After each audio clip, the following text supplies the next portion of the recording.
Hello everyone, my name is Chief Lance and I'm bringing you guys another Halo 4 gameplay commentary, and what I'm showing you guys is my very first gameplay of Grifball on Halo 4. What you guys are watching is the Grifball variant as opposed to the Grifball Pro variant, and I'm going to be breaking down the playlist, give you guys a few tips and just my thoughts so far, and let's dive on in. So, like I said, there are two variants. One called Grifball, which you guys are watching. It's a single 12-minute round, first to 5 scores wins, and auto pickup is enabled.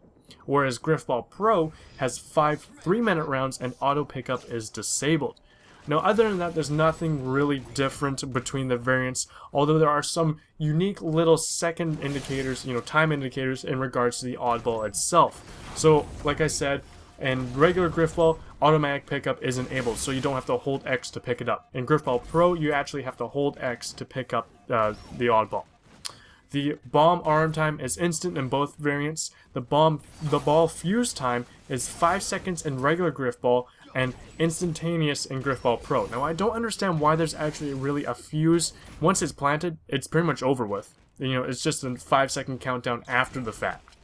The ball reset time in the regular Grifball variant is 15 seconds, and in Grifball Pro it is 30 seconds, so it's a little bit more forgiving in the Pro variant. Other than that, they're pretty much identical, other than one variant doesn't have automatic pickup and has rounds every time you score. And if you don't score in a particular round, it'll become a best of 4, and then so on and so forth, as if you guys don't score in each round. Now, a few things have changed since we last saw Grifball, and for instance, the weapons now have unique traits. For one, the sword has the ability to automatically place the oddball in your hands. So if you sword the carrier, you'll automatically get the oddball in your hands, as opposed to having to find it on the ground after you killed the carrier.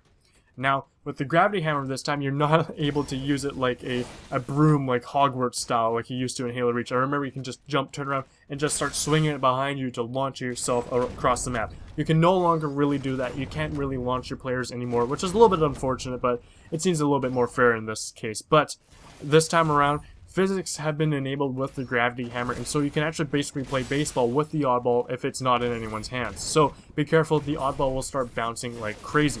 So my recommendation when to use each weapon is that to save the gravity hammer for when you're facing on big swarms of the enemy, and be mindful that you can easily betray your teammates, and save the sword for when you're chasing people from behind. It's much faster that way and can obviously cover much longer distances when you are able to lunge. And I recommend trying to sword the carrier from the behind as much as possible, because he does have the ability to one-punch you with the oddball, but he can only do that so often. So if you want to, you can swarm him with your teammates and try as much as you can.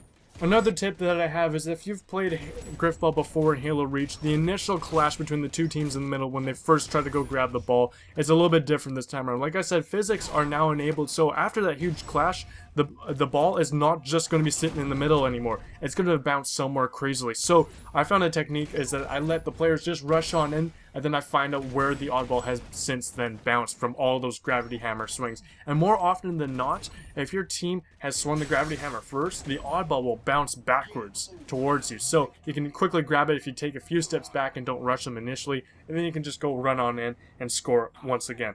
Now, my thoughts on both playlists, I really prefer the regular Grifball variant, which is the single 12-minute round, because you can continue the momentum forward as opposed to having it stop after each time you score. So that way, when you score, when you're about to score, you can send a teammate back to the center to go grab the resetting oddball and go try and score quickly again. And it's a lot of fun that way, but I do have to say the Grifball Pro is challenging in its own and is definitely still quite fun, but I do prefer the regular Grifball variant. So, hope you guys enjoyed the little gameplay there. Leave a like or a favorite as it greatly helps with my channel. Subscribe if you haven't already for more Halo 4 news content, stuff like that. And leave me your guys' thoughts on Grifball playlists and your experiences so far. My name is Chief Lance, and I'm signing out.